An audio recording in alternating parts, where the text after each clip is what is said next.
Hyper acidity यानी ज़्यादा acid होना, ये लोगों में आम समस्या के रूप में देखा जाता है। इसके ऊपर लोग चर्चा करते हैं, इसके ऊपर तरह तरह की दवाइयों की बात की जाती है।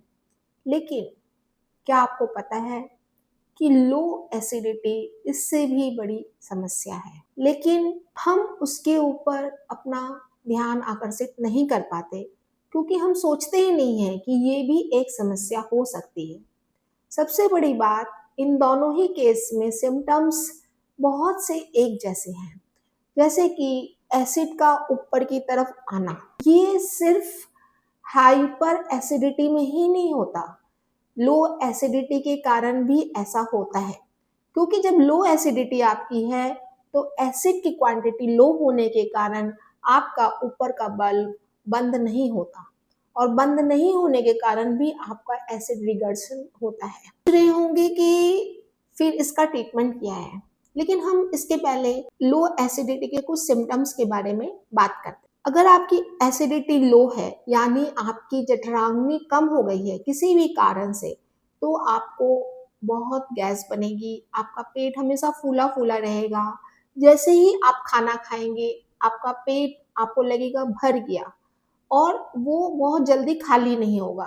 जैसे बहुत से लोग बोलते हैं कि मैंने दोपहर के समय खाना खाया था, लेकिन रात हो गई, अभी तक मेरे पेट में खाना जैसे का तैसा ही रखा है, वो डाइजेस्ट ही नहीं हो पाता क्योंकि उनकी जठराग्नि इतनी कम है। लेकिन फिर भी क्योंकि उनका एसिड रिफ्लक्स होता है, ऊपर की तरफ आता है, इसलिए उन्हें ये भ्रम हो जाता है कि उन्हें हाइपर एसिडिटी है और वो एंटासिड ले लेते हैं। आपकी एसिड लो है, ये जानने का एक तरीका ये भी है कि आप अपने स्टूल को देखें, स्टूल का ऑब्जर्वेशन करें तो आप पाएंगे कि उसमें अनडाइजेस्टेड फूड भी है।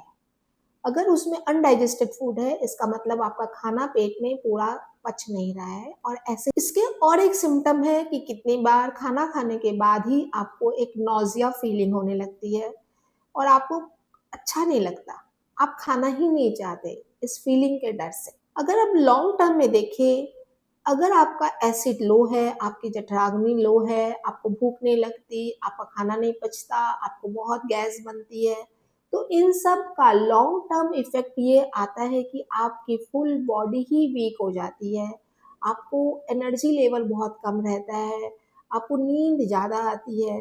इस तरह की समस्याओं से आप जूझने लगेंगे। चलिए अब हम आते हैं इनके कारणों के ऊपर कि क्यों होता है। अगर किसी की जठराग्नि लो होती है तो उसका सबसे मेन कारण होता है उसका आहार।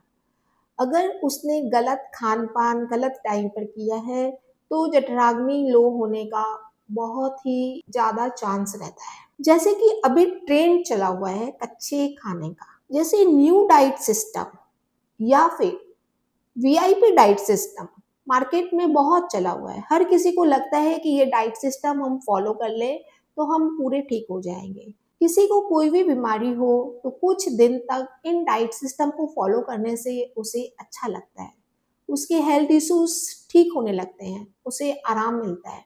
लेकिन एक महीने तक अपने डाइट सिस्टम फॉलो कर लिया, बहुत अच्छा, लेकिन उससे भी आगे अगर आप लंबे समय तक उसी डाइट सिस्टम को फॉलो कर रहे हैं, कुछ लोग 6-6 महीने, कुछ लोग साल-साल भर, और कुछ लोग इसी डाइट सिस्टम पे आ गए, वो ना कि सारा जीवन इसी डाइट सिस्टम को फॉलो करने वाले हैं, तो आपके शरीर में बहुत सारी प्रॉब्लम्स आएंगी।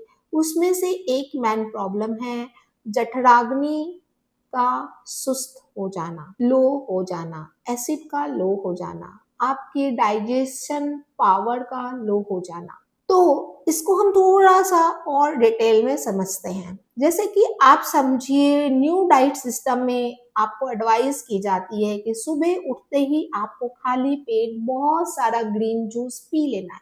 फिर उसके बाद दोपहर से लेकर रात के खाने के तक आपको सिर्फ कच्चे फल और सब्जियां ही खानी है, कच्चे आहार पर ही रहना है। रात को आपको थोड़ा सा कुक्ड फूड खा लेना अलाउ है, और आपने उसी को फॉलो किया। आपने सुबह से शाम तक कुछ नहीं खाया, सिर्फ कच्चा आहार ही लिया, और रात को आपने जैसे ही रोटी सब्जी या दाल चावल कुछ भी खाया, थोड़ी क्वांटिटी में ही खाया, लेकिन उसके बाद ही आपको अपने पेट में भारीपन लगने लगेगा, गैस होने लगेगी और आपको लगेगा कि अरे इस खाने में ही कोई प्रॉब्लम है, पके हुए खाने में ही प्रॉब्लम है। कच्चा खाना मैंने जब तक खाया था मैं एकदम मजे में थी, और जैसे ही मैंने पका हुआ खाना खाया मैं प्रॉब्लम में पड़ गई। लेकिन नहीं, खाने में कोई प्रॉब्लम नहीं है, आपके उस सिस्टम में प्रॉब्लम थी जो आपने फॉलो किया था, क्योंकि आपने सुबह से शाम तक अपने शरीर को एल्कालिन फूड दे दे के उस एसिड को न्यूट्रलाइज कर दिया। अब खाना पचाने के लिए एसिड बचा ही नहीं, तो वो कैसे पचेगा?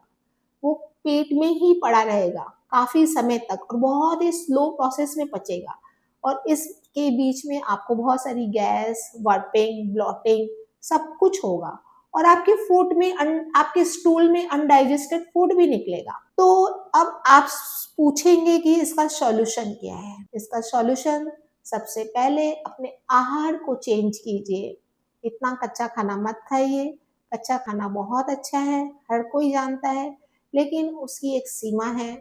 उसके अलावा आप सभी तरह के पके हुए खाने भी खाइए। कुछ दिन तक आप थोड़े गर्म आहार लीजिए, गर्म चीजें खाएं, जिससे कि जो आपकी फ्लेम लो हो गई थी वो ठीक हो जाए, एसिड सिक्रेशन ठीक हो जाए। इसके अलावा एक्यूप्रेशर में कलर थेरेपी के माध्यम से हम इस समस्या का ट्रीटमेंट कर सकते हैं, और मैं आपको वो बताती हूँ। बोथ हैंड में ये ट्रीटमेंट होगा। बोथ हैंड के इंडेक्स फिंगर के मिडल जॉइंट में आपको करना है light blue colour. Both hand के स्मॉल फिंगर के मिडल जॉइंट में आपको करना है light blue colour. Both thumb के अपर जॉइंट में आपको करना है लाइट ब्लू कलर। और हम अपने हाथों पे जो चक्रा का ट्रीटमेंट देते हैं, उसके माध्यम से भी हम यहाँ ट्रीटमेंट कर सकते हैं। हम यहाँ पे जो ट्रीटमेंट देंगे उसका प्रोटोकॉल है 1-4 सेडेट 2-3 टोन। उसको हम यहाँ ड्रॉ करके दिखा रहे हैं। आपको ऐसे ही अपने हाथों पे कलर्स